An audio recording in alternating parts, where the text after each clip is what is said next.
ये जनता तय करेगी और जनता ने फैसला कर रखा है।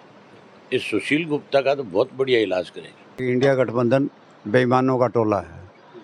वो अपने गिरेबान में झांक के देखें कि उनके राज में किस प्रकार से इस देश की संपत्तियों को बेचा गया। कांग्रेस और भाजपा मिलकर के प्रदेश को खत्म करना चाहती है। अकेला मैं एमएलए हूँ जो लोगों की आवाज़ उठाता हूँ और लोग मेरी बात पे विश्वास करते हैं। दोस्तों नमस्कार, मैं हूं सुरेंद्र नैन और भारत पोस्ट की चुनावी यात्रा इस वक्त पहुंची है कैथल में, जो कि कुरुक्षेत्र लोकसभा के अंतर्गत आता है। और मेरे साथ देख सकते हैं कि इंडियन नेशनल लोकदल के राष्ट्रीय प्रधान महासचिव और कुरुक्षेत्र से इनेलो के उम्मीदवार अभय सिंह चौटाला जी हैं और साथ में इंडियन नेशनल लोकदल के प्रदेश अध्यक्ष रामपाल माजरा जी हैं। सर, पहले आपसे बात करना चाहूँगा मैं, कल जिस तरीके से कैथल में बीजेपी के राष्ट्रीय अध्यक्ष आए जेपी नड्डा और जिस तरीके की उन्होंने बातें की, वहीं कहीं ना कहीं इंडिया अलायंस की बात करें, उनके भी तमाम बड़े नेता आ रहे हैं, तो किस तरीके का माहौल आप देखते हैं? जेपी नड्डा जी आए थे, परंतु जनता नदारद थी। वो केवल खाली कुर्सियों पे बोल के गए हैं और उन्होंने विशेष तौर से ये कहा कि इंडिया गठबंधन बेईमानों का टोला है।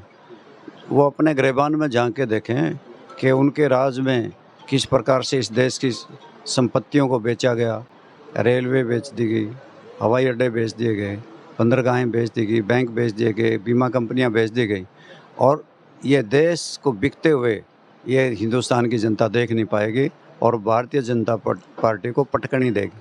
अम्बाड़ा की बात करूं मैं, देश के प्रधानमंत्री आए नरेंद्र मोदी, उन्होंने 3 मुख्य चीज़ों को कहीं ना कहीं पॉइंट ऑफ किया। उन्होंने किसानों की बात की, जवानों की बात की, पहलवानों की बात की कि कहीं ना कहीं बीजेपी सरकार ने इन तीनों वर्गों के लिए बहुत कुछ किया है, लेकिन प्रदेश में इन तीनों की क्या कुछ कहीं की हालात रही है? लगता है आपको इनके नाम पर बीजेपी को वोट मिलने वाला है? ये सब जुमलेबाजी है। सबसे ज़्यादा धोखा किसान के साथ किया। ना एमएसपी दिया, ना स्वामीनाथन आयोग की रिपोर्ट दी, ना 2022 में आमदनी दोगुनी की। किसानों को इतना बड़ा आंदोलन करना पड़ा, 750 किसानों की जानें गई। और जवानों के साथ धोखा ये किया कि इन्होंने फौज को भी ठेके पे दे दिया और अग्निवीर भर्ती करेंगे, 4 साल में रिटायर हो जाएंगे। इन्होंने किसी वर्ग को बख्शा ही नहीं। देश के प्रधानमंत्री को भले ही किसी प्रकार की बात कहें, परंतु जनता अब उनके यकीन नहीं करती, जुमलेबाजी समझती है।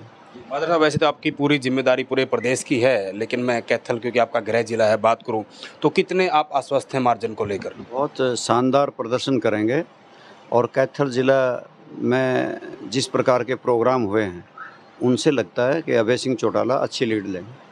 चौटाला साहब, मैं आपसे बात करना चाहूँगा, जिस तरीके से सुशील गुप्ता लगातार लोगों के बीच जा रहे हैं, नवीन जिंदल जा रहे हैं, वो कहीं ना कहीं कह रहे हैं कि मोदी की गारंटी पे नाम पे हमें वोट मिलने वाला है। वहीं सुशील गुप्ता की बात करूँ, वो कहीं ना कहीं कह रहे हैं कि एमएसपी की गारंटी वो दे रहे कि अगर हमारी सरकार आती है तो किसानों का सबसे बड़ा मुद्दा है एमएसपी, उस पर कानून बना देंगे, अग्निवीर योजना को ख़त्म कर देंगे, पहले जैसे भर्तियाँ होती थी ऐसे करेंगे, 300 जो है यूनिट बिजली की वो फ्री देंगे। इस तरह की बातें लेकर लोगों के बीच जा रहे हैं। जहाँ तक सवाल है एमएसपी का, कांग्रेस का जो मैनिफेस्टो है उसमें एमएसपी का कोई जिक्र नहीं है और 300 यूनिट बिजली की बात है, उसका भी कहीं जिक्र नहीं है। लोगों के बीच में ज़बानी कलामी बातें करके आप किसी को बहका नहीं सकते। अपने मैनिफेस्टो में लिख करके ले आओ, और जो पहले लिखा था कभी इन्होंने वो कौन सा पूरा कर दिया। हरियाणा की जनता सुशील गुप्ता को कभी वोट नहीं देगी, आप पार्टी को कभी वोट नहीं देगी। इसलिए नहीं देगी कि हमारे हिस्से का जो पानी है, सतलुज का जो है, जब तक वो हमारे पास नहीं आएगा, जब तक ईमानदारी के साथ वहाँ की सरकार हरियाणा के साथ बिना भेदभाव किए, बिना सुप्रीम कोर्ट के फैसले को लागू नहीं करेगी, चाहे वहाँ किसी भी पार्टी का हो, किसी को वोट नहीं देगी। जिस तरीके से लोगों के बीच जा रहे हैं, कहने की ये भी कह रहे हैं कि अगर बीजेपी को कोई हरा सकता तो मैं ही हरा सकता हूं। आपको लेकर लगातार लोगों के बीच कह रहे हैं कि अगर आप इनेलो को वोट देंगे तो कहीं ना कहीं बीजेपी के समर्थन करेगा, बीजेपी की मदद करेगा, ऐसे आपके बारे में कहा जाता है।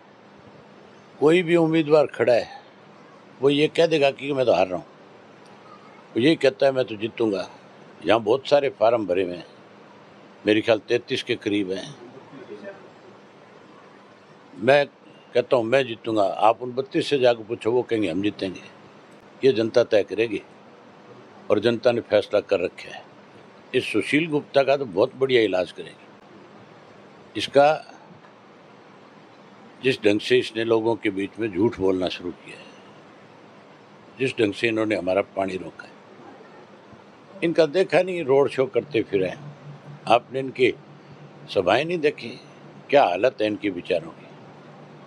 हमारा रोड शो है 22 और 23 को, आप आना देखना 23 तारीख को कैसे लोग कैथल के रोड शो का स्वागत करते हैं। आखिरी सवाल है मेरा, मैंने किसान नेता गुरनाम तरूनी से बात की और राकेश टिकैत के जिस तरीके के बयान आ रहे हैं वो लगातार कहीं न कहीं आपको लेकर समर्थन भी कर रहे हैं और ये भी कह रहे हैं कि पूरे कुछ जो किसान हैं कहीं न कहीं वो अभय सिंह के साथ है। उसके साथ साथ उन्होंने फ़र्क बताया है तीनों उम्मीदवारों में कि चाहे वो नायब सैनी की बात करें जो मौजूदा सांसद है, चाहे वो नवीन जिंदल की बात करें वो भी लगातार कहीं न कहीं 2 बार सांसद रहे, और चाहे वो मौजूदा राज्यसभा जो सांसद रहे सुशील गुप्ता इसकी बात करें कि इनको कहीं न कहीं सांसद बनाकर देख लिया, इन्होंने आवाज़ नहीं उठाई। अगर अभय सिंह को यहाँ से सांसद बनाते तो हमारी बात जैसे विधानसभा में उठती है ऐसे कहीं लोकसभा में उठी। ये पूरे प्रदेश के लोगों को भरोसा है, हर आदमी इस बात को बहुत अच्छे से समझता है। आजकल सब लोग सोशल मीडिया पे एक्टिव हैं, सेशन भी देखते हैं, बाहर जो सेशन के बाहर प्रदेश में कहाँ क्या हो रहा है उस चीज़ पे भी नज़र रखते हैं। हमने हमेशा लोगों की आवाज़ को जहाँ दबाने का प्रयास सरकार ने किया, हम उनके साथ जाकर के खड़े हुए और तब तक उनकी लड़ाई लड़ी जब तक उनके साथ न्याय नहीं होगा। विधानसभा की कार्रवाई जब देखता है तो हर व्यक्ति को ये पता है कि कांग्रेस और भाजपा मिलकर के प्रदेश को ख़त्म करना चाहती है। अकेला मैं एमएलए हूँ जो लोगों की आवाज़ उठाता हूँ और लोग मेरी बात पे विश्वास करते हैं। सर बातचीत के लिए तो ये थे चौधरी अभय सिंह चौटाला और चौधरी रामपाल माजरा, जिन्होंने साफ साफ कहना है कि अगर इंडियन नेशनल लोकदल की बात करें तो ये ऐसी पार्टी है जो कहीं की किसान कमेरों की आवाज़ उठाती है, चाहे किसान आंदोलन की बात हो या फिर जैसा SYL का मुद्दा माजरा साहब ने बताया, चौटाला साहब ने बताया कि जब जब इनकी कहीं न कहीं ज़रूरत पड़ी तो बड़े प्रदर्शन भी किए, चाहे पंजाब बॉर्डर बंद करने की बात हो, जेल भरो आंदोलन हो, तो तमाम की तमाम चीज़ें किसानों के लिए की है। और दोनों जो नेता हैं वो कहीं न कहीं आश्वस्त हैं कि इस बार कुरुक्षेत्र से जो है वो अभय सिंह चौटाला की जीत होने वाली। लेकिन आखिर आपको क्या लगता है, क्योंकि आप मतदाता है, आप भी कमेंट के माध्यम से अपनी राय ज़रूर दें कि इस बार कुरुक्षेत्र लोकसभा से कौन सांसद बनने वाला है।